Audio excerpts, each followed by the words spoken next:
আজকের দেখার দিন শেষ, আগামীতে পুরুষের বাংলাদেশ। পুরুষ হবে আমাদের প্রধানমন্ত্রী, যে দলেরই হোক। ইরশাদ চাচার মতো পুরুষ লাগবে, কি কন?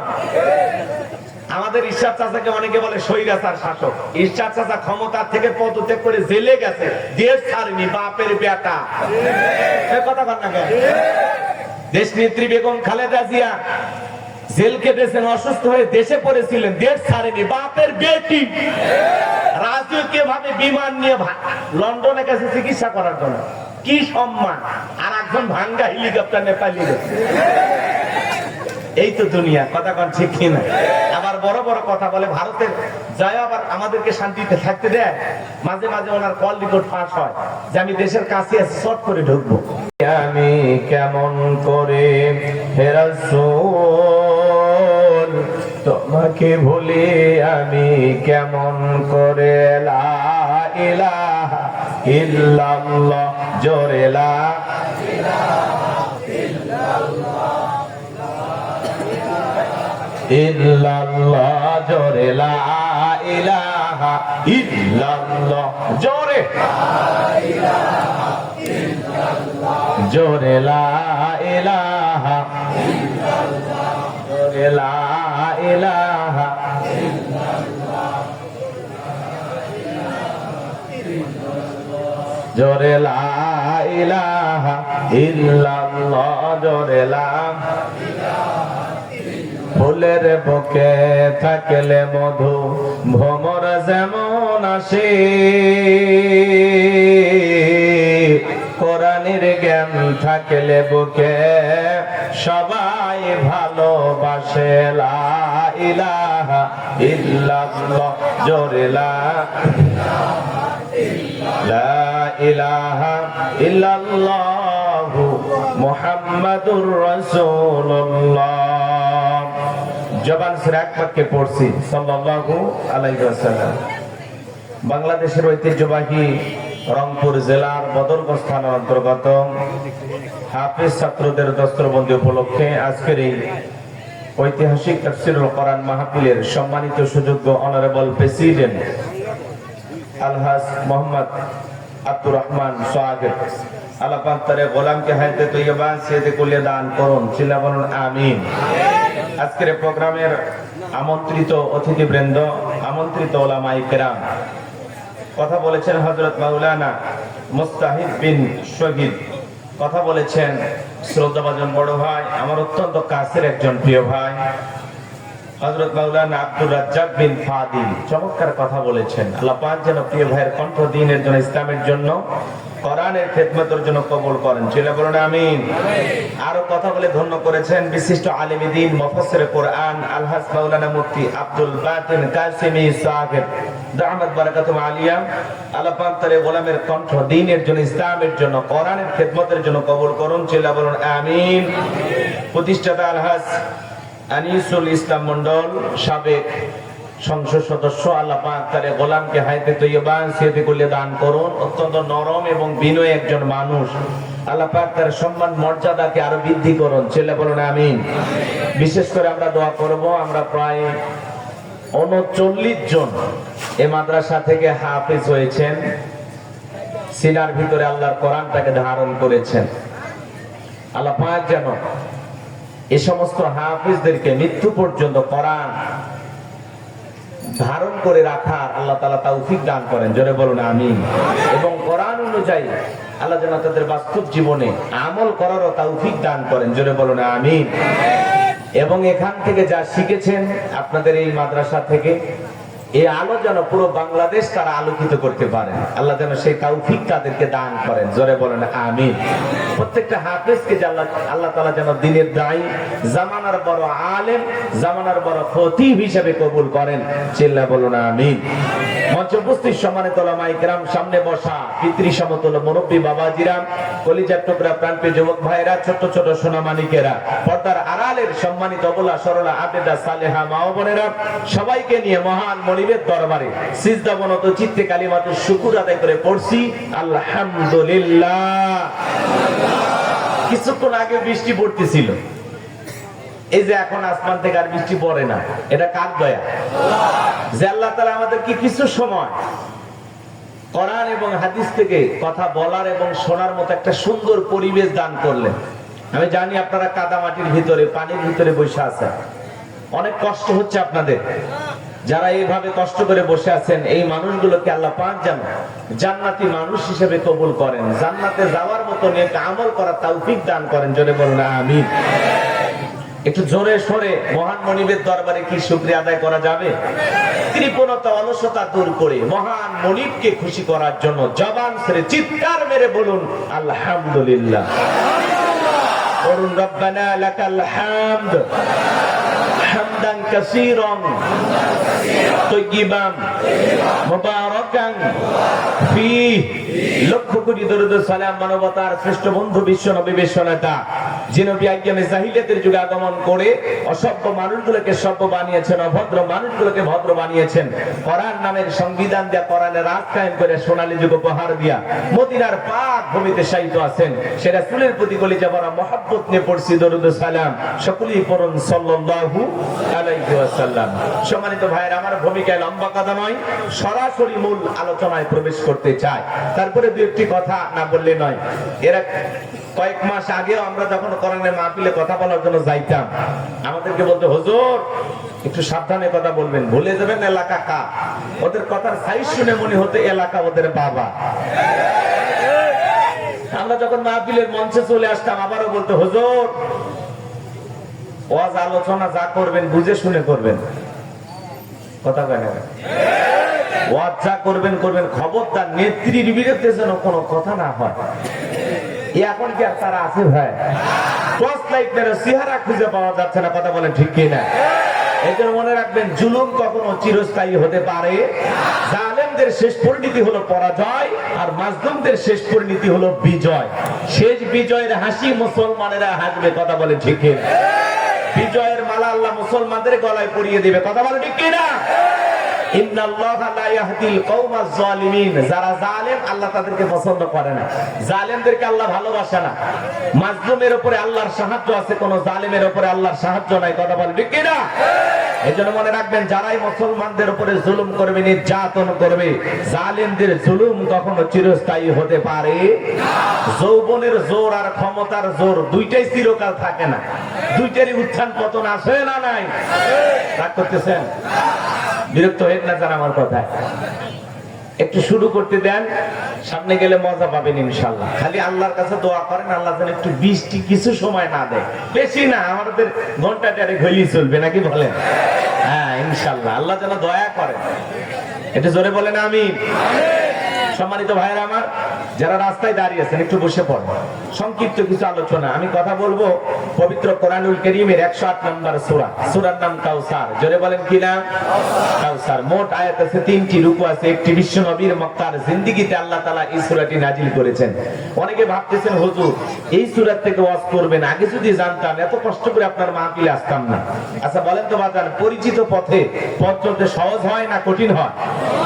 পরিচিত মানুষের সাথে কথা বলে ভালো লাগে না খারাপ লাগে? পরিচিত পথে পথ চলতে যেমন সহজ হয়, পরিচিত মানুষের সাথে কথা বলে যেমন ভালো লাগে। বক্তা যদি পরিচিত আয়াত বা সূরা থেকে আলোচনা করে, সেইটা শুনে আরো বেশি ভালো লাগবে। কারণ যেই জিনিস যত বেশি জানবেন, তাতে চর্চা কমে না বাড়ে? জোরে বলেন, চর্চা কমে না বাড়ে? হয়তোবা সূরা কাউসারের তাফসীর আপনারা যেভাবে জানেন, আমি হয়তোবা সেভাবে জানি না। আজকে আমি যেভাবে বলবো, হয়তোবা আপনারা সেভাবে শোনেন নাই। কথায় আছে না, এক একটা ফুলের এক একটা সুঘ্রাণ। অতএব আমাকে একটু বলার সুযোগ দেন, ভালো লাগবেই ইনশাআল্লাহ। মনটা যদি আবু বকরের মতো নরম হয়, কোরআন শুনলে ঈমান বৃদ্ধি পাবে।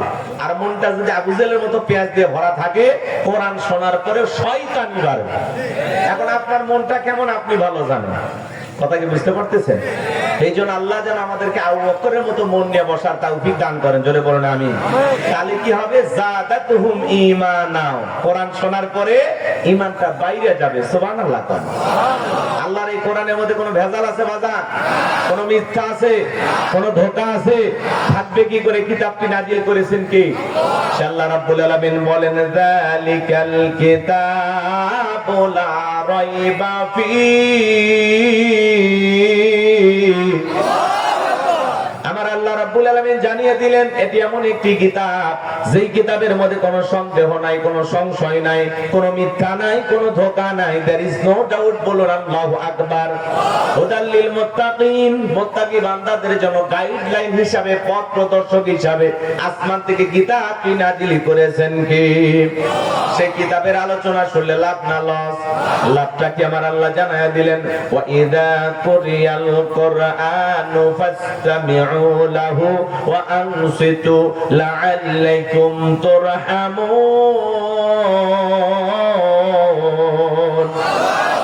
সূরা আরাফ আয়াত নাম্বার 204। আমার আল্লাহ রাব্বুল আলামিন জানিয়ে দিলেন তোমাদের সামনে যখন কোরআন পাঠ করা হয়, কোরআনের আলোচনা করা হয়, চুপ করে কান লাগিয়ে মনোযোগ সহকারে কোরআনের কথাগুলো শ্রবণ করো।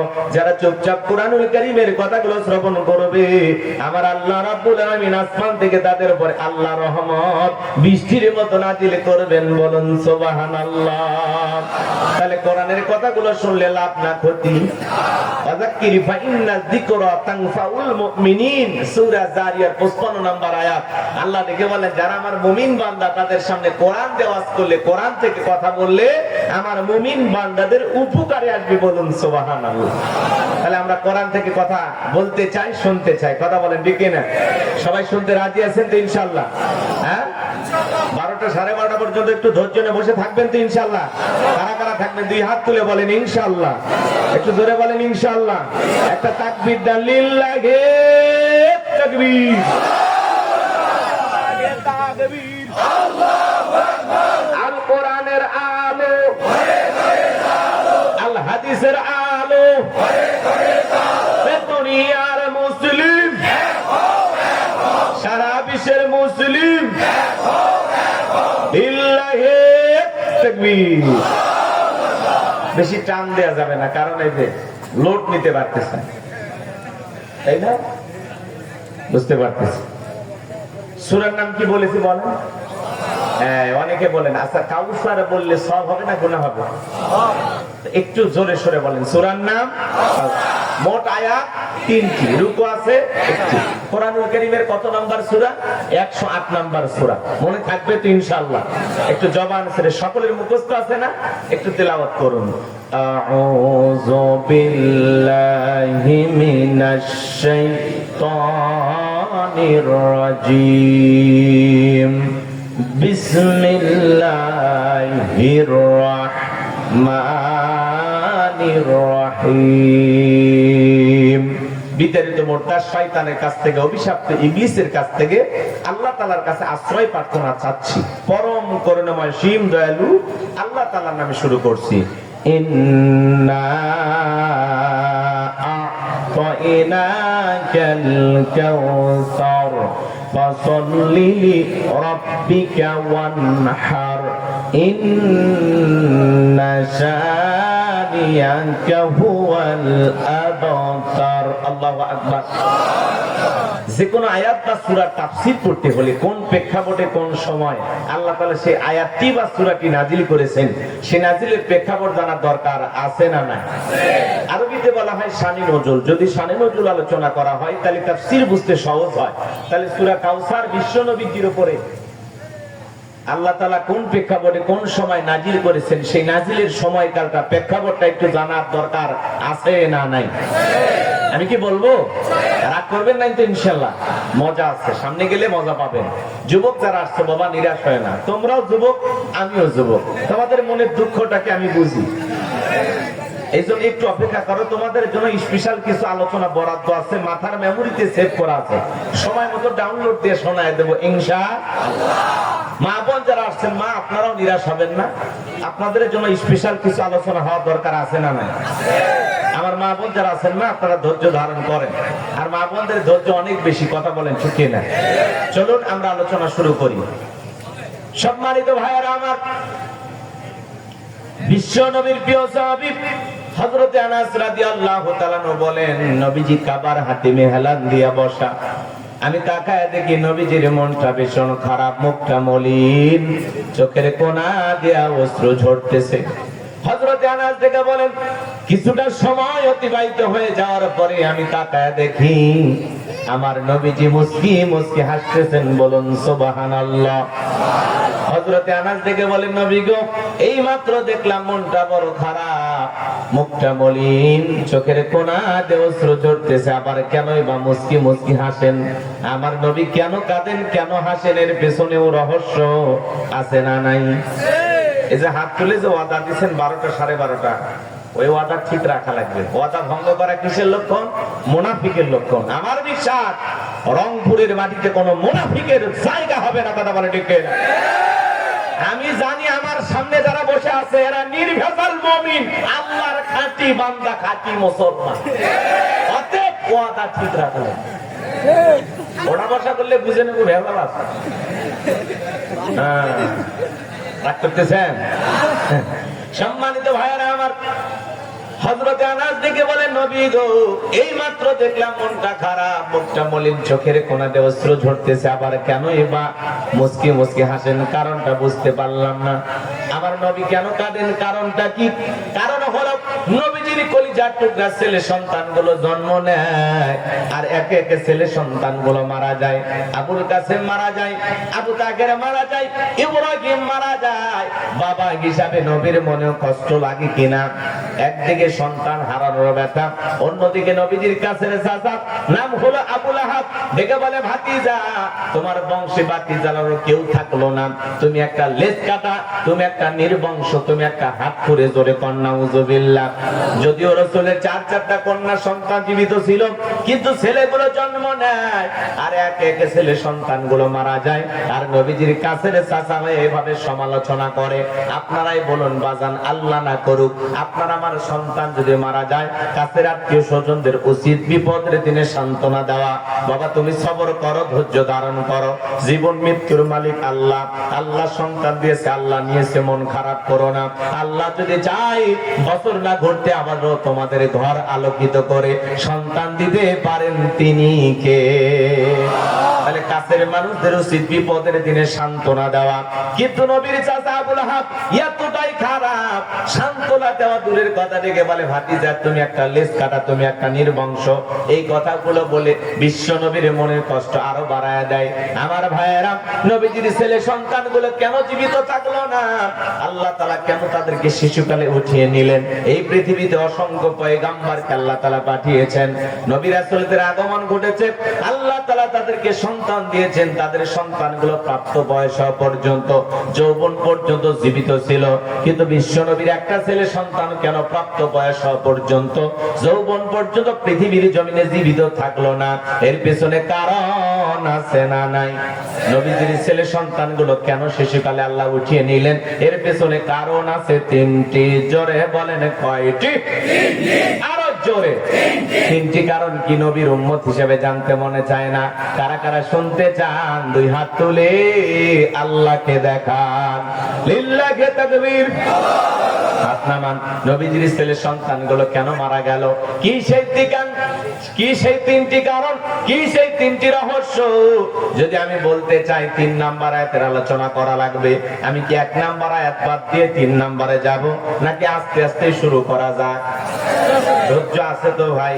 তাহলে নবীজির ছেলে সন্তানগুলো কেন মারা গেল? কি সেই 3টি কারণ, কি সেই 3টি রহস্য? নবীর উম্মত হিসেবে জানার দরকার আছে না নাই? আমরা নবীর সম্মান মর্যাদা বুঝি না। এক জায়গায় যা বলে, ভাই বলেন তো আমাদের নবীর নাম কি? বলে, হুজুর আব্দুল কাদের জিলানী। পীর সাহেবের নাম মুখস্থ আছে, কিন্তু কপাল পরা নবীর নামটাও বলতে পারে না, আছে না নাই? নবীর আশেক বলে দাবি করে, আবার বিড়িও টানে, আছে না নাই? নবীর পাগল বলে দাবি করে, আবার বিড়ি টানে, সিগারেট খায়। আজকে সুন্নি ভাইদের একটা সমাবেশ ছিল, মাসফট গাজা। তারাও ফিলিস্তিনি মুসলমানদের পক্ষে একটা প্রতিবাদ জানানোর জন্য আজকে একটা সমাবেশ করেছেন। সেই সমাবেশে দেখা গেল আল্লাহর কিছু বান্দা হাজির হয়ে গেছে, মাথায় টুপি আর কালেমা পইরা। এই কপালে কি করছে? এটা তোমরা কি কও? এই রংপুরে কি বলে ভাই? করছি না। মাথায় টুপি, কালেমা পড়া, ব্যাস মাথায় পট্টি বাসছে। আহারে কালেমা, কি সুন্দর কালেমা, দেখেই দিলটা জুড়ে যায়। মাশাআল্লাহ, চমৎকার আমার সুন্নি ভাইয়েরা। কিন্তু মাথায় টুপি, কপালে কালেমা লাগানো, আবার মুখের ভিতরে দেখি বিড়ি টানতেছে। সুবহানাল্লাহ কইতেন না? একটু জোরে কোন নাউযুবিল্লাহ।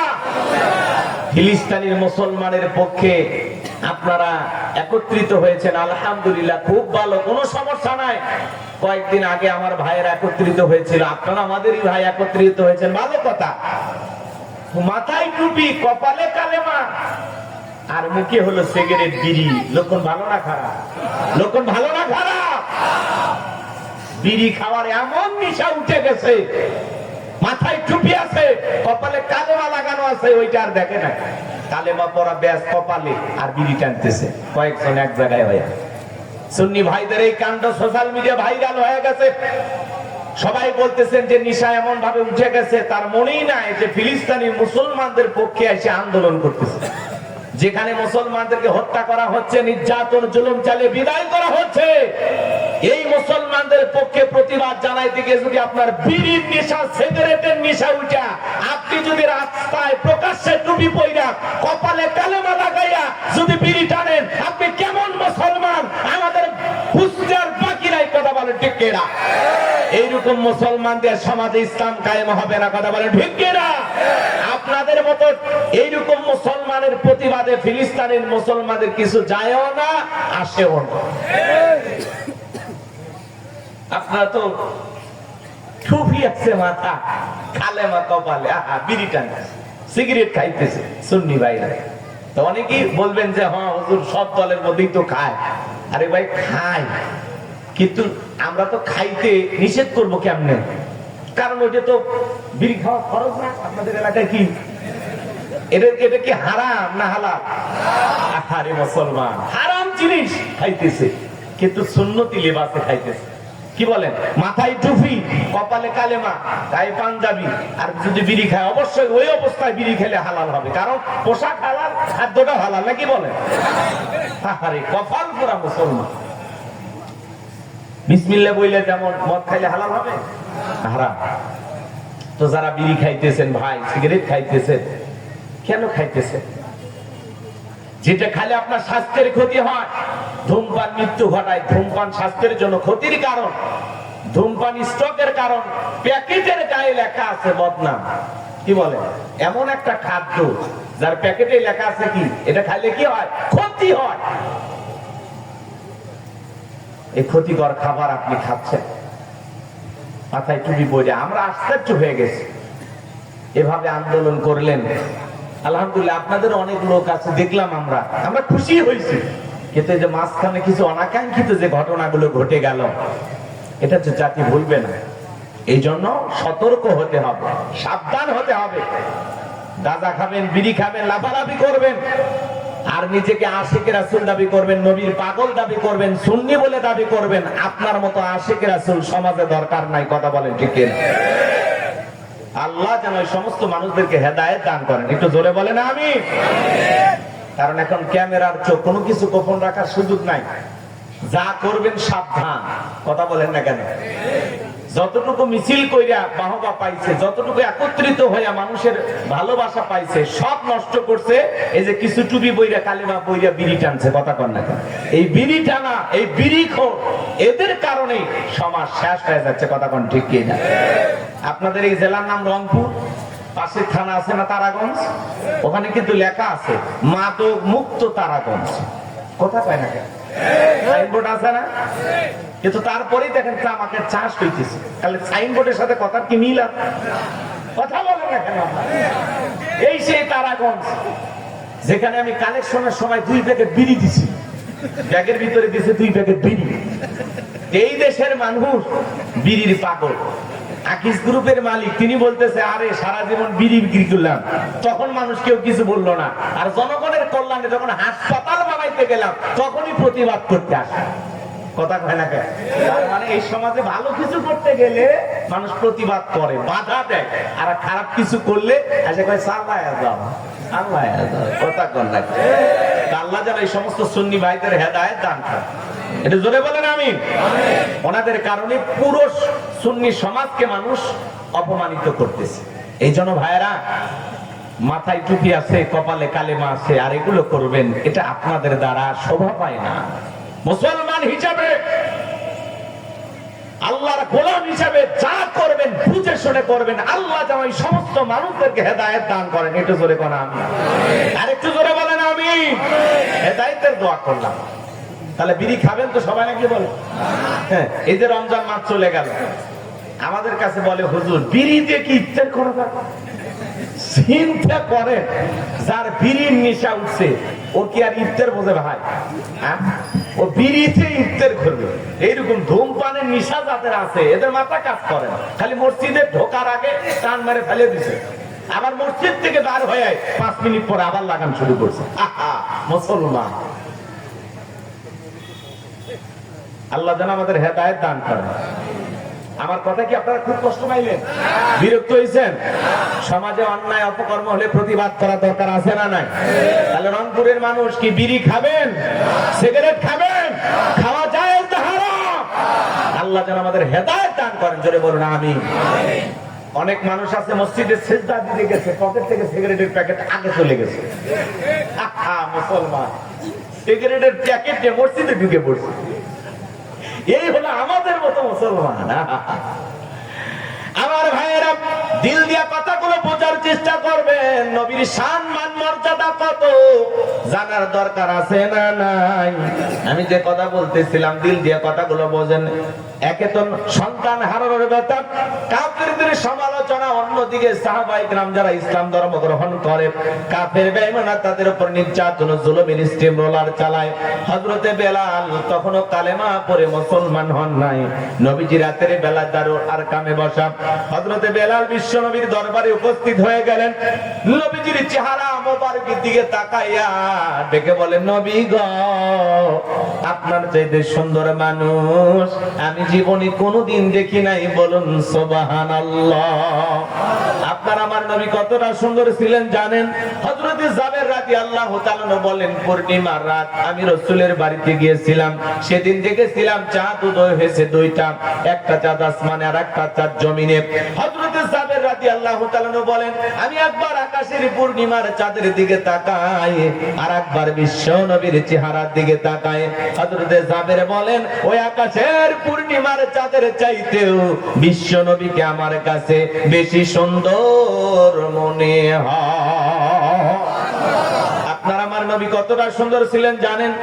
আম্মা জান আয়েশা রাদিয়াল্লাহু তাআলা আনহা বলেন, যারা ইউসুফ নবীর চেহারার দিকে তাকাইয়া মিশরের নারীরা ফল কাটতে গিয়ে আঙ্গুল কেটে ফেলে দিয়েছিল, ওরা যদি একবার বিশ্ব নবীর চেহারার দিকে তাকাইতো, শুধুমাত্র আঙ্গুল নয়, আঙ্গুল কাটতে কাটতে হাত কাটতে কাটতে কখন যে নিজের কলিজা কেটে দুভাগ করে দিত, মুহূর্তের জন্য টের পাইতো না। আপনার আমার নবী এতটাই সুন্দর। আম্মা জান আয়েশা বলেন, ও দুনিয়ার মানুষ, তোমাদের একটা সূর্য আছে, আমি আয়েশার একটা সূর্য আছে। তোমাদের সূর্য উদয় হয় দিনের বেলায়, আর আমি আয়েশার সূর্য উদয় হয় রাতের বেলায়। আম্মা জান আয়েশা একদিন সেলাইয়ের কাজ করতেছিলেন রাত্রি বেলায়, হঠাৎ করে হাত থেকে সুইটা পড়ে গেল। বাতিতে কোনো তেল ছিল না, বাতি জ্বালাইতে পারলেন না, অপেক্ষায় বসে থাকলেন। বিশ্বনবী যখন ইশার সালাত আদায় করার পরে ঘরের ভিতরে সর্বপ্রথম প্রবেশ করে আম্মা জান আয়েশাকে নবী সালাম দিলেন। নবী ঘরে ঢুকে স্ত্রীকে কি দিলেন? আর একটু জোরে বলেন। নবীর উম্মত হিসাবে আমল আপনার আমার ঘরেও চালু থাকার দরকার আছে না নাই? বাড়িতে যা বিবিকে সালাম দিবেন, আসসালামু আলাইকুম রহিমা, কেমন আছো সোনা? ঘরের দরজাটা খোলো না, আমি তোমার লিটনের বাপ, তোমার দিওয়ানা। বউ খুশি হয়ে দরজা খুলে দিবে, কথা বলেন ঠিক কি না? কিন্তু আপনার আমার ব্যবহার এত মিষ্টি না। ঘরের দরজা যা চিৎকারে মারে ডাক দেয়, এ রুবেলের মা, দরজা খোল, বেশি দেরি হলে দরজা ভেঙ্গে ফেলে দিয়া আজ তোর পিঠের উপর কিনতে হবে রে। ভিতর থেকে বউ বলে, এটা স্বামী না, সেকেন্ড আজরাইল। যদিও মানুষের পক্ষে সেকেন্ড আজরাইল হওয়া সম্ভব না, কথা বলেন। এরকম স্বামী আছে না নাই? বলতে সালাম দিবেন। সালাম আছে যেখানে শান্তি আছে, সেখানে সালাম আছে যেখানে সমাধান আছে। অনেক বড় বড় ঝামেলা একটা সালামের মাধ্যমে সমাধান হয়ে যায়, কথা বলেন ঠিক কিনা? স্বামী স্ত্রীর দাম্পত্য জীবনে সুখ আর শান্তি যদি পেতে চান, তাহলে ঘরে সালাম চালু রাখবেন। কথা কয় না কেন? স্বামী স্ত্রীর মধ্যে সালাম আদান প্রদান হলে আল্লাহর পক্ষ থেকে রহমত নাজিল হয়। আর যেই জবান দিয়ে স্ত্রীকে সালাম দিবেন আর স্ত্রী যেই জবান দিয়ে স্বামীর সালামের জবাব দেবে, উভয়ের মধ্যে ভালোবাসা বৃদ্ধি করে দেবেন তিনি কে? কথা বোঝেন নাই? এজন্য সালাম উভয়ের মধ্যে আদান প্রদান হলে একে অপরের প্রতি ভক্তি, শ্রদ্ধা, ভালোবাসা, বিশ্বাস বেড়ে যায়। কথা বলে ঠিক কি না? স্বামীও সালাম দেয় না, বউ সালাম দেয় না, দুইজনে বোবা। কথা বলেন, রাগ করতেছেন মনে হয়। এই ওয়াজ এক জায়গায় করলাম, এক যুবক বলে হুজুর বউকে সালাম দিদিকে শরম লাগে। আমি তখন বললাম বাবা তুমি বিয়ে করছো কি কোন হুজুর? 3 সন্তানের বাপ আমি তখন বললাম বাবা স্ত্রী সহবাসের একটা দোয়া আছে তুমি কি জানো? কয় দোত হুজুর, এটা দোয়া পড়ার টাইম। 3 সন্তানের বাবা হয়ে যায়, শরম করে না। বউকে সালাম দিদিকে শরম লাগে, এটা শরম না শয়তানি। কারণ এর শরম যদি বেশি হইতো আর বইয়ের তো বাচ্চা হওয়ারই কথা না। বইয়ের বাচ্চা হয়ে যায়, শরম লাগে না, সালাম দিদিকে শরম লাগে। তার মানে এটা শরম না, এটা হলো শয়তানি। কথা বলেন। সূরা নূরের 27 নম্বর আয়াতে আল্লাহ জানিয়ে দিয়েছেন এক মুমিন আরেক মুমিনের গৃহে প্রবেশ করতে হলে, ইমানদার যখন আরেকজন ইমানদারের গৃহে প্রবেশ করতে যাবে, ওই গৃহবাসীর অনুমতি নিয়ে সালাম দিয়া তারপরে প্রবেশ করতে হবে। সালাম দিয়া অনুমতি নিয়ে একজন আরেকজনের বাড়িতে প্রবেশ করবেন। আর আপনি বাচ্চা কয় বাড়ির মধ্যে ঢুকে যান, বাচ্চার বইয়ের ওন্না ঠিক নাই, ওর মা কি করতেছে, ওর বোন কি করতেছে, এক নজরে সিসি ক্যামেরা সব দেখা শেষ। কথা বল না ভাই, কি বুঝলেন? আজ থেকে যার বাড়িতে ঢুকবেন কি করা লাগবে? সালাম দিতে হবে, অনুমতি নিতে হবে, তারপরে প্রবেশ করবেন। একবার সালাম দিলেন জবাব নাই, 2 বার সালাম দিলেন জবাব নাই, 3 বার সালাম দিলেন জবাব নাই, ওই দরজায় থাকারই দরকার না, এখন বাড়ি যান। আর না হলে যারে খুঁজতেছেন তার মোবাইল নাম্বার থাকলে ফোন করেন। কথা কর, রাগ করিলেন না। আবার উকি ঝুঁকি মেরে জানালাতে তাকাবেন না, ভালো হয়ে যায়। রাগ করতেছেন অনেকে, পাঁচির চটকে ঢোকে। তাহলে একজন মুসলমান খালি ওয়াজ শুনলে হবে না, আমল করা লাগবে। একজন মুসলমান আর একজন মুসলমানের বাড়িতে প্রবেশ করতে হলে সালাম দিয়া অনুমতি নিয়ে ঢুকতে হবে। এই সালাম দিচ্ছেন আর অনুমতি নিচ্ছেন, এর মধ্যে মহিলারা পর্দার আড়ালে চলে গেল, যার সাথে প্রয়োজন তার সাথে কথা বলে চলে আসলেন। কথা কি ক্লিয়ার? বোঝা যায়? এই আমল কি আজ থেকে চালু করবেন তো ইনশাআল্লাহ? পারবেন? দাম্পত্য জীবনে সুখ আর শান্তি যদি পেতে চান, ওই যে স্লোগান শোনেন না, আপনি কি দাম্পত্য জীবনে অসুখী? যদি সুখ আর শান্তি পেতে চান, রাসূলের 4টি সুন্নাত আমল করা লাগবে। জোরে বলেন কয়টি? আরেকটু জোরে বলেন কয়টি? নবীজির 4টি সুন্নাত যদি দাম্পত্য জীবনে স্বামী স্ত্রী আমল করতে পারেন, মৃত্যু পর্যন্ত আপনাদের সম্পর্ক টিকে থাকার গ্যারান্টি। বলেন আল্লাহু আকবার। কি সেই 4টি সুন্নাত? কারা কারা শুনবেন একটু হাত তুলে দেখান। এই 4টি সুন্নাত আমল করবেন তো ইনশাআল্লাহ? আপনামান বাজান, এখনই যদি আমি আলোচনাটা শুরু করে দিই এলোমেলো হয়ে যাবে, একটু ধৈর্য ধারণ করেন। আমি যে কথা বলতে চাচ্ছিলাম গভীর মনোযোগ দিয়ে কথাগুলো শুনে যান। আম্মা জান আয়েশা দেখে বলেন, নবীজি যখন সালাম দিয়ে ঘরের ভিতরে প্রবেশ করলেন, নবীজির চেহারার আলোতে সুইটা কই পড়ে আছে আমি পরিষ্কার দেখতে পেয়েছি। বলুন সুবহানাল্লাহ। নবীর সম্মান মর্যাদা কত জানেন? যে নবী হা বললে তামাম পৃথিবীবাসীর জন্য আল্লাহ পাক হালালে পরিণত করে দেয়, যে নবী না বললে তামাম পৃথিবীবাসীর জন্য আল্লাহ পাক হারামে পরিণত করে দেয়। আল্লাহু আকবার বলেন। নবী যখন জমিনে পথ চলতেন, আসমানের মেঘ এসে ছায়া প্রদান করত। নবী যেই পথে হেঁটে যেত সুগন্ধি বের হইতো। নবী যদি থুতু নিক্ষেপ করতেন সেখান থেকে সুগন্ধি বের হইতো। নবী ওযু করলে ওযুর পানি দিয়েও সুগন্ধি বের হইতো। বলুন সুবহানাল্লাহ। নবী যখন ঘেমে যেতেন, আম্মা জানেরা নবীজির দেহের ঘামগুলো শিশির ভিতরে জমা রাখতেন। বিশেষ দিনে নবীজির দেহের ঘামগুলো সুগন্ধি হিসাবে ব্যবহার করা হতো। বলুন সুবহানাল্লাহ। হযরত আনাস থেকে বলেন, নবীজির দেহের ঘামের চাইতে দামি সুঘ্রাণ আমি জীবনে কোনোদিন নাকে পাই নাই। বলুন সুবহানাল্লাহ। নবীর সম্মান মর্যাদা কত জানেন? নবী আসমানের চাঁদের দিকে ইশারা করলে চাঁদ 2 টুকরো হয়ে যায়। জমিনে পা তুললে মাওলা পাকের আরশে আজিম আল্লাহ রাজধানীতে পৌঁছে যায়। বলুন সুবহানাল্লাহ। আরেকটু জোরে বলেন সুবহানাল্লাহ। যেই ছাগলের স্তনে দুধ নাই, বিশ্ব নবী যদি হাতটা লাগায়া দেন দুধে পরিপূর্ণ হয়ে যায়। যেই খাবার 2-3 জন মানুষ খাবে, ওই খাবারে যখন বিশ্ব নবীর হাতটা লেগে যায়, শত শত মানুষ খাবার খেয়েও যেমন খাবার তেমনি থাকতো। নবীজির চেহারার দিকে তাকায় তাকাইলে পেটের ক্ষুধা নিবারণ হয়ে যাইত। মক্কা নগরী একজন মহিলা, তার স্বামী 3টা সন্তান দেখে মারা গেল। বড় ছেলেটা কিছুদিন পার হওয়ার পরে ডেকে বলে, মা, বাবা মারা গেল, কেউ তো আমাদের একটু খোঁজ খবর নিতে আসে না। ও মা, এতিমের দরদ, এতিম নবী ছাড়া দুনিয়ার কেউ বুঝবে না। মা, চলো না মা, ঈমান আনি আর না আনি, আমাদের মনের দুঃখের কথা একটু বিশ্ব নবীর কাছে গিয়ে বলি। মহিলা বাধ্য হয়ে সন্তানদেরকে সঙ্গে নিয়ে বিশ্ব নবীর দরবারে উপস্থিত হয়ে গেলেন। বড় ভাই ছোট ভাইকে ডেকে বলে, ভাই, কেমন মানুষের চেহারার দিকে তাকাইলাম গো, যার চেহারার দিকে তাকাইয়া আমার পেটের ক্ষুধা নিবারণ হয়ে গেছে।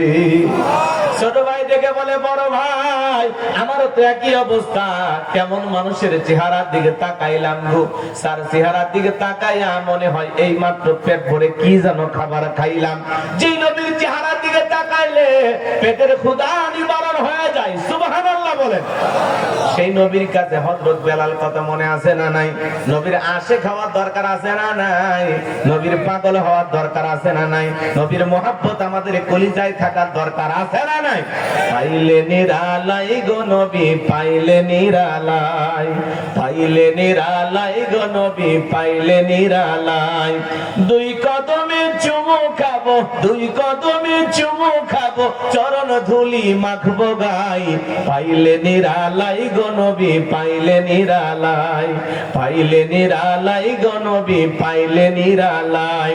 2 কদমে চুমু খাবো, 2 কদমে চুমু খাবো, চরণ ধুলি মাখবো গাই। পাইলে নিরালাই গো নবী, পাইলে নিরালাই। জোরে বলেন মারহাবা। সেই নবীর কাছে হযরত বেলাল কথা মনে আছে না নাই? বেলাল দেখে বলে, নবী গো, আপনি কালেমার দাওয়াত দেন, ইসলামের প্রচার প্রসার করেন, দয়া করে আমারে কালেমা পড়ে মুসলমান বানায় দেন। বিশ্ব নবী হযরত বেলালকে কালেমা পড়ায় দিলেন, লা ইলাহা ইল্লাল্লাহু মুহাম্মাদুর রাসূলুল্লাহ সাল্লাল্লাহু আলাইহি ওয়াসাল্লাম। হযরত বেলাল কালেমা পড়ে মুসলমান হয়ে গেল। নবী আমার দিকে বলে, বেলাল, ইসলামের অবস্থা এখন ভালো না, কালেমা পড়েছো, আপাতত প্রকাশ করা যাবে না। হযরত বেলাল দিকে বলে, নবী গো, আমার জীবনের কোনো দাম নাই। আমার মনি বোমাইকে বলেছিলাম উট দুম্বা ছাগল পেশাব পায়খানা করে দেয়, এই ঘরে থাকতে আমার বড় কষ্ট হয়। বোমাই দেখে বলে, বেলাল, উট দুম্বা ছাগলের দাম আমার কাছে আছে, কিন্তু তোর মতো কালো হাফসি বেলালের দাম আমার কাছে নাই। জোরে কন্যা উযুবিল্লাহ। আচ্ছা, একটু কথা কি বুঝতেছেন নাকি কষ্ট হয়? ইসলামের অবস্থা কি সবসময় ভালো থাকে? আজও তাম পৃথিবীর দিকে তাকায় দেখেন বাজান, যেখানে মুসলমান সেখানে নির্যাতন জুলুম আছে না নাই? আজও তাকায় দেখেন ইসলামী মুসলমানদের উপরে নির্যাতন জুলুম চালানো হচ্ছে। মনে রাখবেন, যে সমস্ত জালেম বেঈমানরা মুসলমানের রক্ত নিয়ে খেলা করতেছে, নমরুদ ফিরাউনের জায়গা যেমন পৃথিবীর জমিনে হয় নাই, ওই নেতানিয়াহুর জায়গা পৃথিবীর জমিনে হবে না। এই ইহুদিরা হলো বর্তমান বিশ্বে মুসলমানদের সবচাইতে বড় দুশমন। এদের পতন হবে, কথা বলেন ঠিক না? আজও তাম পৃথিবীর দিকে তাকায় দেখেন, কাশ্মীরে মুসলমানদের উপর নির্যাতন জুলুম হচ্ছে কিনা বলেন? বলেন বলেন, ভারতের জমিনে মুসলমানদের উপর নির্যাতন জুলুম হচ্ছে কিনা? ভারতে অসংখ্য মসজিদগুলো আগুন লাগিয়ে পুড়িয়ে দেওয়া হচ্ছে, অসংখ্য মাদ্রাসাগুলো ভেঙে দেওয়া হচ্ছে। শুধু কি তাই? ভারতের সবচাইতে বড় মাদ্রাসা দেওবন্দ মাদ্রাসাও তারা বন্ধ করে দেওয়ার জন্য ষড়যন্ত্র করতেছে। অনেকে লেখালেখি করতেছেন, দেওবন্দ মাদ্রাসাকে বন্ধ ঘোষণা করা হচ্ছে। আমরা বলতে চাই, এই ভারত শত শত বছর মুসলমানরা শাসন করেছিল, একজন হিন্দুর উপরে নির্যাতন করেনি, একটি মন্দিরও কখনো ভাঙেনি। আজকে যারা উগ্রপন্থী হিন্দুরা, এই সন্ত্রাসীরা যারা মুসলমানের মসজিদ মাদ্রাসা ভেঙে দিচ্ছে, মনে রাখবেন, মুসলমানের মসজিদ মাদ্রাসায় আঘাত করতেছেন। তাম পৃথিবীর 200 কোটি মুসলমানের কলিজায় আঘাত করা হচ্ছে। আসমানের মালিক আল্লাহর গজব যখন আসবে, ভারতকে পৃথিবীর মানচিত্র থেকে মুছে ফেলে দেওয়ার ক্ষমতা আমার আল্লাহর আছে না নাই?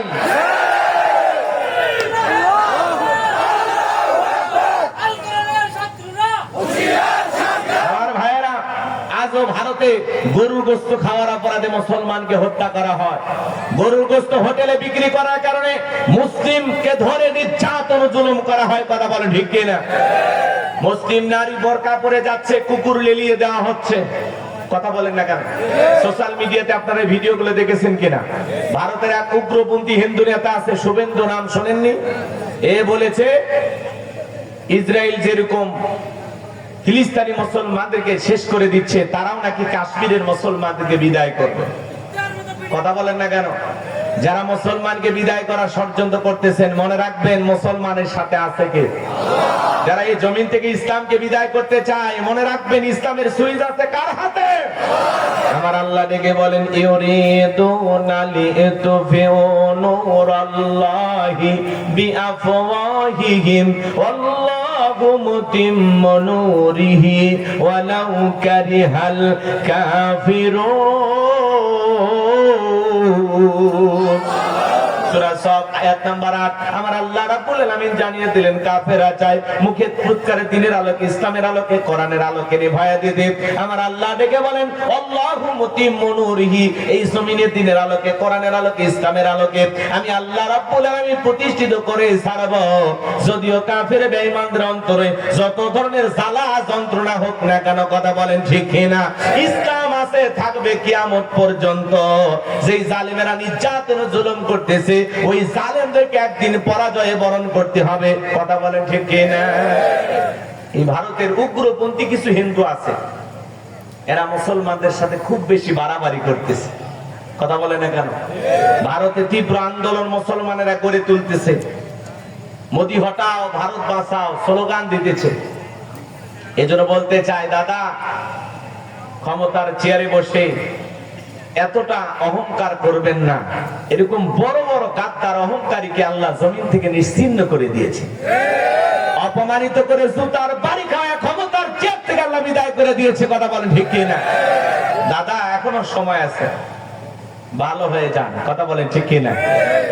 নরেন্দ্র মোদী দাদা ক্ষমতার চেয়ারে বসে আছে, আর এদিকে অক্ষ আইন বাতিলও করেছে। আলহামদুলিল্লাহ, আমরা খুশি হয়েছি। কিন্তু আবার এক শ্রেণীর মুসলমানদেরকে নিধন করে দেওয়ার জন্য নানামুখী ষড়যন্ত্র চলতেছে। অসংখ্য মুসলিম নারীদেরকে তারা গণধর্ষণ করেছে। কথা বলে না কেন? অসংখ্য মুসলমানকে হত্যা করা হচ্ছে, নির্যাতন করা হচ্ছে, চোখ তুলে নেওয়া হচ্ছে, হাত পা কেটে বিচ্ছিন্ন করা হচ্ছে। মুসলমানের রক্ত নিয়ে তারা খেলা করতেছে। মনে রাখবেন, যারা মুসলমানের রক্ত নিয়ে খেলা করতেছে, ওই জালেমদেরকে পরাজয় বরণ করতেই হবে, হয় 2 দিন আগে আর 2 দিন পরে। কথা বলেন ঠিক কিনা? প্রতিবেশী রাষ্ট্র হিসাবে আমরা বন্ধুত্বের হাত বাড়াই, কিন্তু তারা আমাদের বন্ধুত্ব গ্রহণ করে না।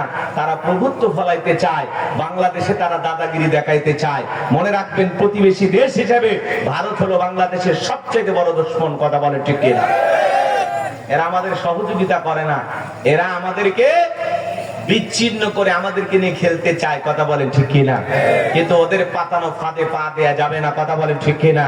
আমরা না হতে চাই ভারতের গোলাম, না হতে চাই আমেরিকার গোলাম।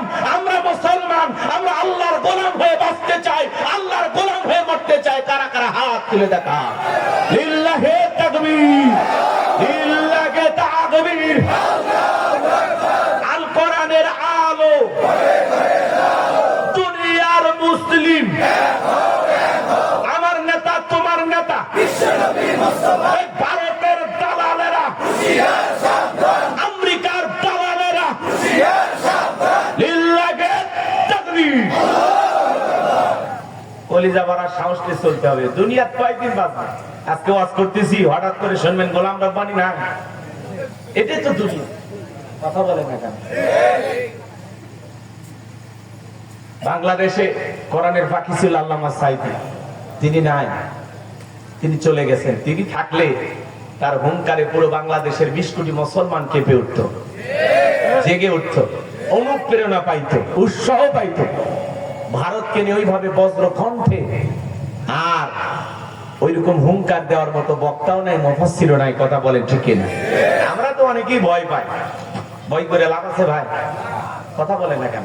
এই দেশেও যারা মুসলমানের রক্ত নিয়ে খেলা করেছিল, যারা নিরীহ আলেমদেরকে ফাঁসির দড়িতে ঝুলিয়েছিল, নিরীহ হাফেজ আলেমদেরকে মিথ্যা মামলা হামলা দিয়ে জেলখানায় বন্দী করে রেখেছিল, শাপলা চত্বরে রাতের আধারে হাফেজ আলেমদেরকে তারা হত্যা করেছিল, যারা মিথ্যা মামলা হামলা দিয়ে ঘরে ঘরে মামলা দিয়েছিল, যারা নির্যাতন জুলুম করেছিল, রাতের আধারে মানুষকে ঘুমাইতে দেয় নাই, যারা অসংখ্য মানুষের উপর নির্যাতন জুলুম করেছিল, দাড়ি টুপি আমাদেরকে বিশ্ববাসীর সামনে জঙ্গি বলে উপস্থাপন করেছিল, যারা ক্ষমতার চেয়ারে বসে দাম্ভিকতা করেছিল, ক্ষমতাকে বাপদাদার পৈতৃক সম্পত্তি মনে করেছিল, আজকে তারা ক্ষমতার চেয়ার থেকে বাংলাদেশ ছেড়ে ভারতে পালিয়ে গেছে। কথা বলে ঠিক আছে? বড় বড় কথা বলতে পালাবো না, হারাবো না, কই পালিয়েই তো গেলে। কথা তো রাখলেন না। কথা বলেন। আমরা বারবার বললাম ম্যাডাম পদত্যাগ করেন। আল্লাহ বলে কিসের পদত্যাগ? এরা যে অন্যায় অপরাধ করেছে, শুধু পদত্যাগ না, আমি আল্লাহ এদেরকে দেশ ত্যাগ করতে বাধ্য করব। ইন্না বাতশা রাব্বিকা লাশাদীদ, আল্লাহর পাকড়াও বড় কঠিন। আল্লাহ ধরে ধরে না, যেদিন ধরবে মাওবাড়ি দিল্লি গিয়ে পড়বে। আজকে আছে ক্ষমতার সিয়ার থেকে লেগে আমরা আগামীতে সিদ্ধান্ত নেব, আর যাই হোক কোন নারীকে এই দেশের প্রধানমন্ত্রী বানাবো না। আগামীতে যেই দলেরই হোক, পুরুষ হবে এই দেশের প্রধানমন্ত্রী। কারা কারা স্যার দুই হাত তুলে দেখান। লিল্লাহে তাকবীর, লিল্লাহে তাকবীর। নারীদের দেখার দিন শেষ। আগামীতে পুরুষের বাংলাদেশ, পুরুষ হবে আমাদের প্রধানমন্ত্রী, যেই দলেরই হোক। ইরশাদ চাচার মতো পুরুষ লাগবে। কি কন? আমাদের ইরশাদ চাচাকে অনেকে বলে স্বৈরাচার শাসক। ইরশাদ চাচা ক্ষমতা থেকে পদত্যাগ করে জেলে গেছে, দেশ ছাড়েনি, বাপের বেটা। কথা কন না কেন? দেশ নেত্রী বেগম খালেদা জিয়া জেল কেটেছেন, অসুস্থ হয়ে দেশে পড়েছিলেন, দেশ ছাড়েনি, বাপের বেটি। রাজকীয় ভাবে বিমান নিয়ে লন্ডনে গেছে চিকিৎসা করার জন্য। কি সম্মান! আর একজন ভাঙ্গা হেলিকপ্টার নিয়ে পালিয়ে গেছে। এই তো দুনিয়া। কথা কন ঠিক কিনা? আবার বড় বড় কথা বলে, ভারতে যায় আবার আমাদেরকে শান্তিতে থাকতে দেয়। মাঝে মাঝে ওনার কল রিপোর্ট পাস হয় যে আমি দেশের কাছে শর্ট করে ঢুকবো। আমরা বলতে চাই, যাওয়ার আগে বলে যাননি, একা একা পালিয়ে গেছেন, একা একা সিদ্ধান্ত নিয়েছেন। আসার আগে তো কাহিনী করার দরকার নাই। যেই দিক দিয়ে মন চাই এই দেশে আসেন। এই দেশ আপনার বাবা, এই দেশ আপনার স্বামী। আপনি আসেন। মেয়ে মানুষ কতদিন বাইরে থাকবেন? আমাদের মায়া দয়া আছে, আপনি আসেন। কথা কন ঠিক কিনা? ববু আইবা, তুমি আইবা গো, সেই দিন আইসা বুবু ক্ষমতা পাইবা না। ববু আইবা, তুমি আইবা গো, সেই দিন আইসা বুবু ক্ষমতা পাইবা না। খোঁজনাই বহু কাদের কাকার অবস্থা খারাপ, দরবেশ বাবার হাউন আঙ্কেল এখন সামনে আসে না। নেতা কর্মী সব জেলের ভিতর, আমি আসি ডরের ওপর, কখন জানি আসে গ্রেপ্তারি পরোয়ানা। বুবু আইবা, তুমি আইবা গো, সেই দিন আইসা বুবু চিয়ার পাইবা না। ক্ষমতার চেয়ার থেকে নামা সহজ, কিন্তু এই চেয়ারে ওঠা কঠিন। আর আমি কি বললাম, আগামীতে কোন নারীকে এই দেশের প্রধানমন্ত্রী বানানো যাবে? যেই দলেরই হোক, পুরুষ দরকার। মেয়ে মানুষের রাগ বেশি, দেখেন না, স্বামীর সাথে ঝগড়া লাগে, হাড়ি পাতিল ভেঙে ফেলে দেয়, স্বামী তুলে আসার মারে, রাগ করে সংসার থেকে বাপের বাড়ি চলে যায়। রাগ করে 20 কোটি জনগণ রাখে দেশ থেকে পালিয়ে গেছে। এই জন্য বুঝে শুনে কাজ করলে। কি কম চাচা রাগ করতেছেন? এলে একটু বাস্তবতা, একটু নাড়া দেওয়া লাগবে, না হলে জনগণ ভুলে যাবে। কথা কন ঠিক না? অনেকে বলতেছে ওয়াজের মধ্যে কেউ আজকে না, এগুলো একটু মাঝে মাঝে নাড়া দেওয়া লাগবে। কথাকে বুঝতে পারতেছেন? আমার ভাইয়েরা, যে কথা বলতে চাচ্ছিলাম, বাজান 16 বছরে মনে অনেক দুঃখ চেপে আছে। মাঝে মাঝে একটু কাজা আদায় করার দরকার আছে না নাই? রাগ করবেন না, মন খারাপ করবেন না বাজান। ইসলামের অবস্থা সব সময় ভালো থাকে না। নবী আমার ডেকে বলে, বেলাল কালেমা পড়েছে, আপাতত প্রকাশ করা যাবে না। বেলাল ডেকে বলে, নবী গো, আপনি শুধু আমাকে দোয়া করেন, মৃত্যু পর্যন্ত যেন আমি কালেমার প্রতি টিকে থাকতে পারি। বলেন আল্লাহু আকবার। এই কথা বলে বেলাল চলে গেলেন। পরের দিন সকালবেলা সূর্য উদয় হয়ে গেছে, অনেকটা বেলা হয়ে গেছে। হযরতে বেলাল দরজা খোলে না। অন্য চাকরে যারা আছেন নালিশ নিয়ে চলে গেছে ওমায়ের কাছে। যা বলে, নেতা এখন পর্যন্ত বেলাল দরজা খোলে নাই, তাই নাকি? বলে হ্যাঁ ঠিক আছে, চলো যাই। দরজায় ডাকতে বেলাল দরজা খোল।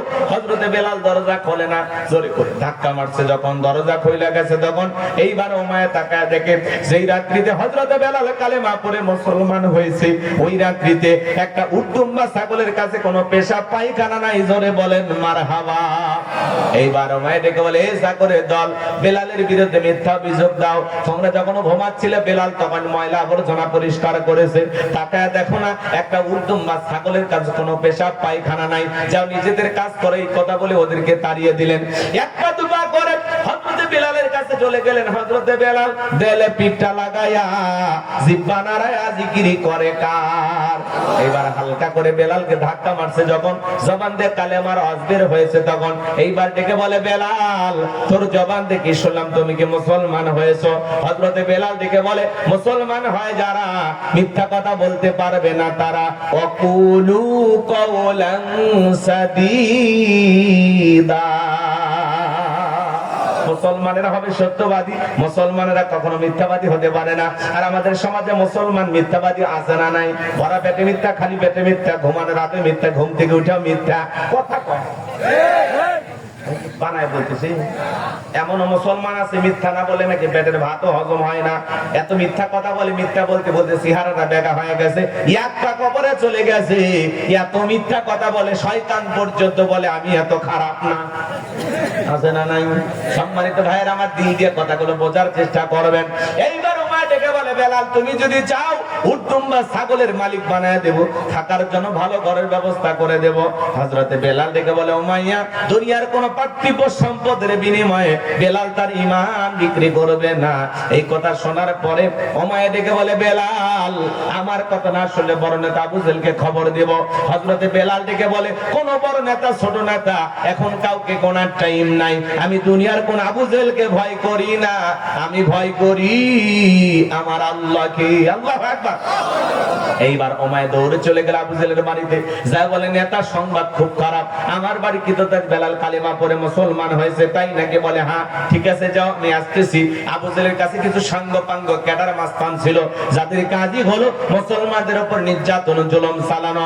আজও তাম পৃথিবীর দিকে তাকায় দেখবেন মুসলমানদের উপর নির্যাতন জুলুম চালানোর জন্য জালেমদের একটা বিশেষ বাহিনী থাকে, কথা বলেন ঠিক কিনা?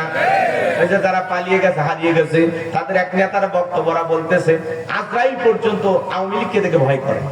ভাই রে সাহসী নেতা গো, সোশ্যাল মিডিয়াতে ভাইরাল হয়েছে, আপনারা দেখছেন ভিডিওটা।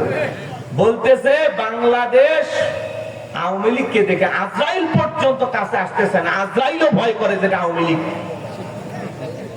তাই বলে কি আওয়ামী লীগের লোক মরে না? ওই নেতাই বলতেছে বক্তব্য দিতে, তাই বলে কি মরে না? মরে, কিন্তু সহজে মরে না।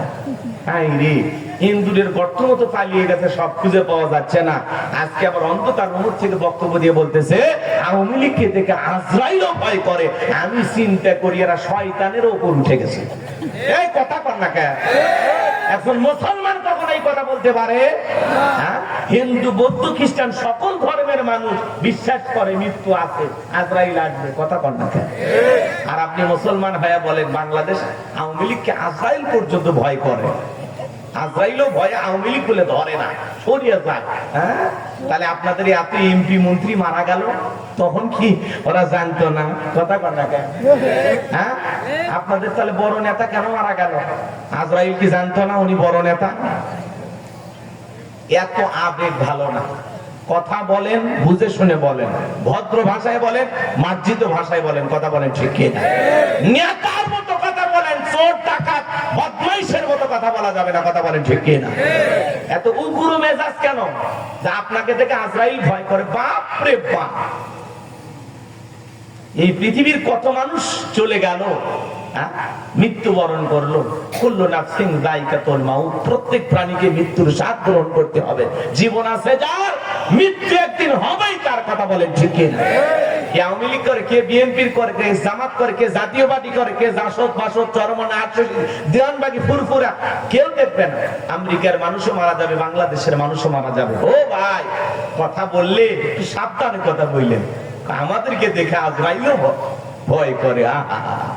আজরাইলের তো ঠেকা পড়ছে, তোমার এদিকে ভয় করবে। আজরাইলকে দেখা যায়? কথা বল না কেন? ওরা দেখছে আজরাইলকে। যেদিন দেখবি ওটাই শেষ দেখা, কথা কর না, দেখে আসে কি সালাম দিয়ে দেয়, আসসালামু আলাইকুম, আপনি তো আওয়ামী লীগ করেন, আমি আজরাইল একটু আসছিলাম বিকেলে চা খাইতে, বদরপুরে আসেন, কি বলবে নাকি? যেদিন আসবে তুলে নিয়ে থাকতে দেবে।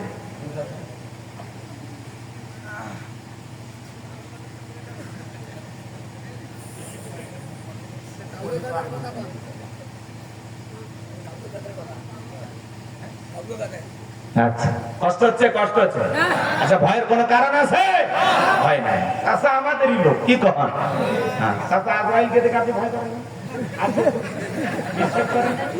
আওয়ামী লীগ যারা করে এরা আজরাইল ভয় করে না। তাহলে যারা আওয়ামী লীগ করেন তারা বুকের বোতাম খুলে ধরেন, আপনার মৃত্যু হবে না, নাকি কম বেটা? খুঁজে পাওয়া যাবে না। ওই যে তোফায়েল আহমেদ, আওয়ামী লীগের বড় এমপি, চেহারা শুকিয়ে গেছে, কথা কন না কেন?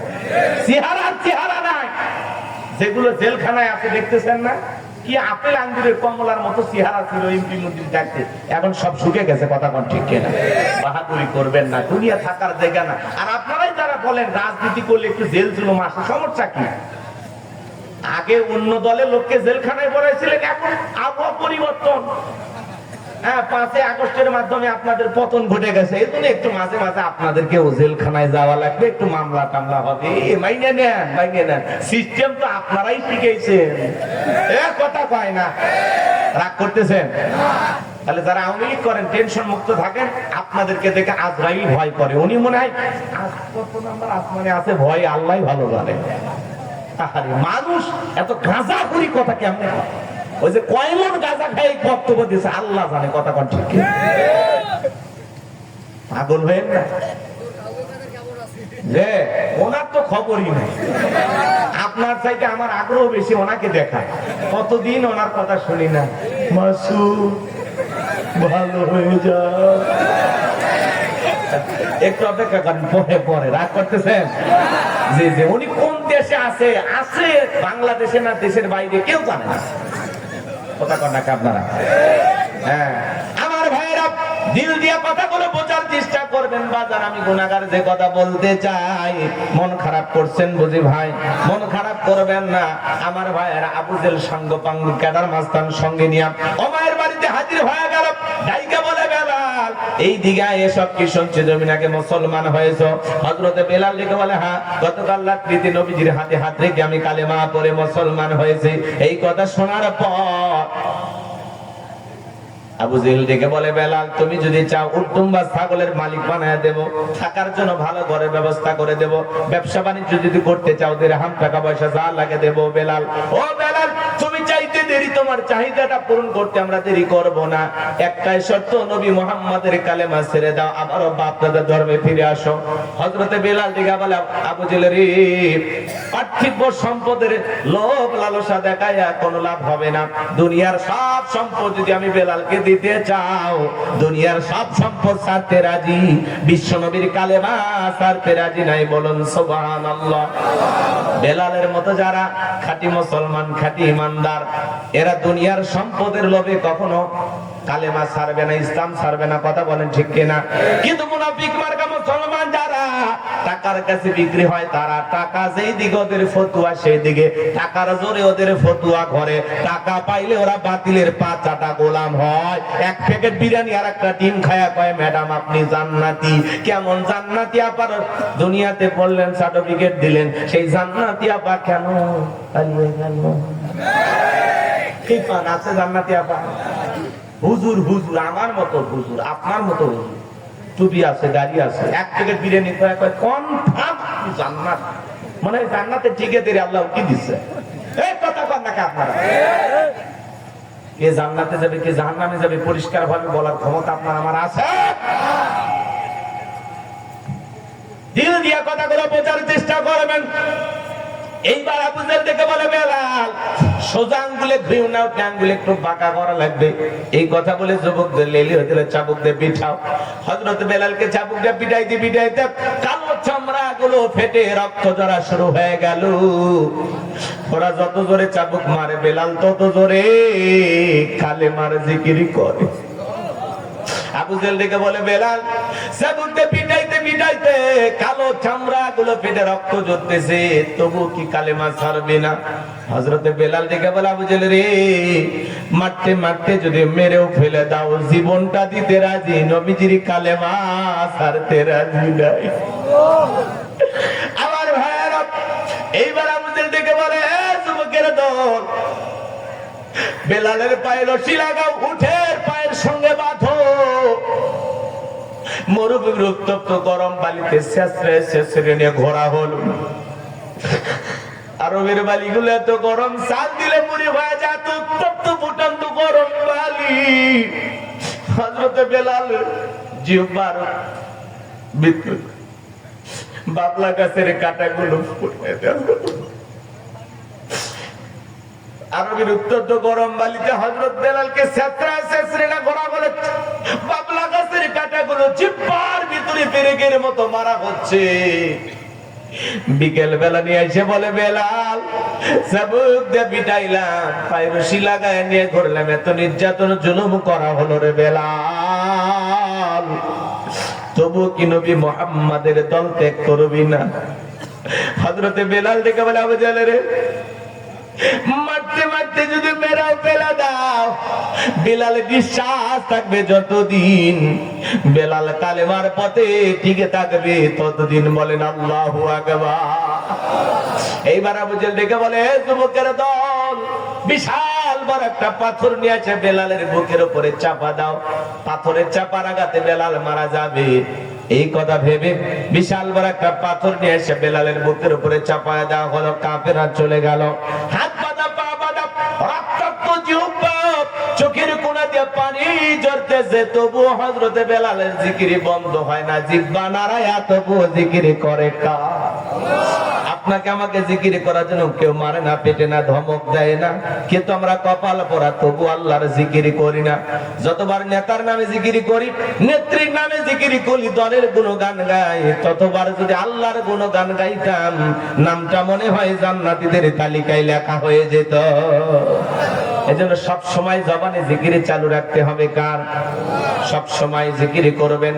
মাঠে ময়দানে কাজ করতে করতে জিকির করা যায়, ব্যবসা বাণিজ্য করতে করতে জিকির করা যায়, রাস্তাতে হাঁটতে হাঁটতে জিকির করা যায়। সব সময় বলবেন সুবহানাল্লাহ, আলহামদুলিল্লাহ, আল্লাহু আকবার, লা ইলাহা ইল্লাল্লাহ, সুবহানাল্লাহি বিহামদিহি, সুবহানাল্লাহিল আযীম। জবানে হালকা, মিজানের পাল্লায় ওজন অনেক বেশি। হাদিস শরীফের ভিতরে আছে, যার জিহ্বাটা আল্লাহর জিকিরে তরতাজা থাকে, আল্লাহর জিকিরে ভিজা থাকে, ওই জিহ্বাওয়ালা মানুষ কোনদিন জাহান্নামের আগুনে জ্বলবে না। বলুন সুবহানাল্লাহ। ফাযকুরুনি আযকুরুকুম ওয়াশকুরুলি ওয়ালা তাকফুরুন। বান্দারে, তোমরা আমারে স্মরণ করো, আমি আল্লাহ তোমাদেরকে স্মরণ করব। কৃতজ্ঞতা প্রকাশ করো, অকৃতজ্ঞ হয়ো না। রক্তাক্ত জিহ্বা নিয়ে হযরত বেলাল জিকির করে, চোখের পানি ছেড়ে দিয়ে কাঁদে আর ডেকে বলে, আল্লাহ, তুমি তো সেই আল্লাহ, ইব্রাহিমের জন্য যদি নমরুদের আগুনকে ফুলের বাগান বানায় দিতে পারো, ও আল্লাহ, তুমি কি পারো না? আমি বেলালের বুকের উপরে পাথর থাকার কারণে তোমার মতো মালিকের জিকির করতে বড় কষ্ট হয়। আল্লাহ, তুমি কি পারো না বেলালের বুকের পাথরটাকে তুলার মতো নরম বানায় দিতে? হযরতে বেলাল দোয়া করতে দেরি, আসমানের মালিক আল্লাহ দোয়া কবুল করতে দেরি করে নাই। বেলালের বুকের পাথরটাকে আমার আল্লাহ তুলার মতো নরম বানিয়ে দিয়েছেন। বলুন সুবহানাল্লাহ। হযরতে বেলালের নিঃশ্বাসের সাথে পাথর ওঠে আর নামে। বলুন সুবহানাল্লাহ। আশিকে রাসূল বেলাল, নবীর পাগল বেলাল, কয়টা কথা বলবো বাজার, রাত চলে যাবে, আলোচনা শেষ হবে না, লম্বা করার সুযোগ আমার হাতে নাই। সংক্ষিপ্ত করে একটু বলে দিয়ে যায়। বেলালের নির্যাতন জুলুমের কথা যখন বিশ্ব নবীর কান পর্যন্ত পৌঁছে গেল, নবী আমার ডেকোলা ওয়াক্কর, বেলালের কষ্টের কথা আর সহ্য হয় না, যাও যাও, তুমি আমার বেলালের জন্য একটা কিছু করো। হযরত আবু বকর সিদ্দিক রাদিয়াল্লাহু তাআলা কয়েক গুণ দাম বেশি দিয়া গোলামীর জীবন থেকে হযরত বেলালকে আজাদ করলেন, মুক্ত করলেন। বলুন আল্লাহু আকবার। এই যখন ইসলামের অবস্থা, একদিকে সন্তান হারানোর ব্যথা, সাহাবায়ে কেরামদের উপর নির্যাতন জুলুম, এই জন্য নবীজির মনটা খারাপ, এই জন্য নবীজি চোখের পানি ছেড়ে দিয়ে কান্না করতেছেন। নবীর যখন মন খারাপ, নবীকে সান্ত্বনা দেওয়ার দায়িত্ব কার? আমার আল্লাহ ডেকে বলে, ইব্রাহিম, জিবরাইল, আমার বন্ধুর মা নাই, বাবা নাই, আমি ছাড়া আমার বন্ধুর কেউ নাই। এ জিবরাইল, আমার বন্ধুর মনটা হয়েছে ভারী, আমি আল্লাহ সইতে নাহি পারি। আসমান থেকে লাহু মাহফুজ থেকে সূরা কাউসার নিয়ে যায় আমার বন্ধুর উপরে নাজিল কর তাড়াতাড়ি। আল্লাহু আকবার। আরেকটু জোরে বলেন আল্লাহু আকবার। আমার ভাইরা, বিশ্ব নবী ডেকে বলেন, আনাস, আমার মনটা কেন খারাপ তোমরা জানো, কিন্তু আমার মুস্কি হাসি দেওয়ার কারণ হলো এই মাত্র আসমান থেকে জিবরাইল এসে আমার উপরে সূরা কাউসার নাজিল করলেন। বিশ্ব নবী তখন মুস্কি মুস্কি হাসলেন আর সাহাবায়ে কেরামদের সামনে সূরা কাউসার তেলাওয়াত করে শুনিয়ে দিলেন।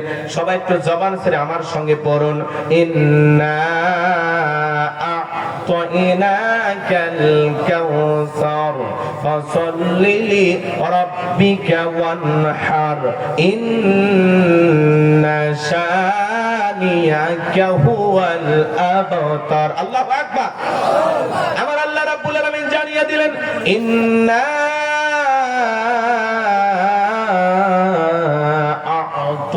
আ'তাইনাকাল কাউসার, অবশ্যই আমি আল্লাহ পাক আপনাকে হাউজে কাউসার দান করেছি। এই পৃথিবীর অন্য কোন নবী রাসূলকে আল্লাহ তাআলা হাউজে কাউসার গিফট করেন না, হাউজে কাউসার দান করেন নাই। আপনার আমার নবীকে আল্লাহ তাআলা স্পেশাল ভাবে হাউজে কাউসার দান করেছেন। ইন্না আ'তাইনাকাল কাউসার, নিশ্চয়ই আমি আল্লাহ পাক আপনাকে হাউজে কাউসার দান করেছি। এই হাউজে কাউসারের পানি দুধের মতো সাদা, মধুর চাইতে মিষ্টি, পানির মতো ক্লিয়ার। ওই কঠিন কিয়ামতের ময়দানে যেদিন বিচার দিবস কায়েম হয়ে যাবে, বিচার দিবসের একদিন হবে 50,000 বছরের সমান। যেদিন সূর্যটা সহাত মাথার উপরে চলে আসবে, সূর্যের তাপে মানুষের মগজগুলো গলতে থাকবে। এই পৃথিবীর সূর্যের তাপে জমিনগুলো তামা হয়ে যাবে, পাহাড় পর্বত মদিনা খাল বিল বিল্ডিং আমার কোনো কিছু থাকবে না। কুল্লু মান আলাইহা ফান, এই পৃথিবীর জমিনের সবকিছু আল্লাহ তাআলা ধ্বংস করে দেবেন। যেদিন বেঈমানদের জিহ্বা নাভি পর্যন্ত ঝুলে আসবে, মানুষ পাগল পারা হয়ে যাবে, দিশেহারা হয়ে যাবে, কেউ কারো উপকারে আসবে না। ইয়াউমা ইয়াফিরুল মারউ মিন আখি ওয়া উম্মিহি ওয়া আবি ওয়া সাহিবাতিহি ওয়া বানি, যেদিন ভাই ভাইয়ের কাছ থেকে পালিয়ে যাবে, মাতা পিতা সন্তানের কাছ থেকে পালিয়ে যাবে, স্ত্রী পালিয়ে যাবে, সন্তানের মা বাবার কাছ থেকে পালিয়ে যাবে। ওই কঠিন কিয়ামতের ময়দানে আল্লাহর আরশের ছায়া ছাড়া আর কোনো ছায়া থাকবে না। ওই ছায়ার ভিতরে আল্লাহ তাআলা শাস্ত্রীর মানুষকে ছায়া দান করবেন। ওটা হলো কিয়ামতের ময়দানে আল্লাহর তৈরি করা ভিআইপি গ্যালারি। সেখান থেকে আল্লাহর প্রিয় বান্দারা কিয়ামতের ফাইনাল খেলা উপভোগ করবেন। মানুষ যখন পানি পানি বলে চিৎকার মারবে, কোন মানুষের শরীরে কোনো কাপড় থাকবে না, উলঙ্গ হয়ে কিয়ামতের ময়দানে উঠতে হবে। মানুষ যখন পানি পানি বলে চিৎকার মারবে, দলে দলে যখন মানুষ বিশ্বনবীর দিকে রওনা করবেন, কিছু মানুষের চোখের সামনে আল্লাহ তাআলা পর্দার আবরণ তৈরি করে দেবেন। নবী তখন ডেকে বলবেন, আল্লাহ, সংখ্যায় আমি আমার অনেক উম্মতকে দেখতে পেলাম, কেন জানি সংখ্যাটা কমে গেল, বুঝতে পারলাম না। আমার আল্লাহ ডেকে বলে, ও বন্ধু, এই পৃথিবীর জমিনে, দুনিয়ার জমিনে যারা দুইটি অপরাধ করেছিল, আজকে তারা আপনার হাতে হাউজে কাউসারের পানি পাবে না। সবাইকে আপনি পাইকারি ধরে হাউজে কাউসারের পানি পান করাইতে পারবেন না। দুনিয়ার জীবনে দুইটি অপরাধ করেছিল যারা, আপনার হাতে আজকে হাউজে কাউসারের পানি পাবে না। তারা কয়টা অপরাধ?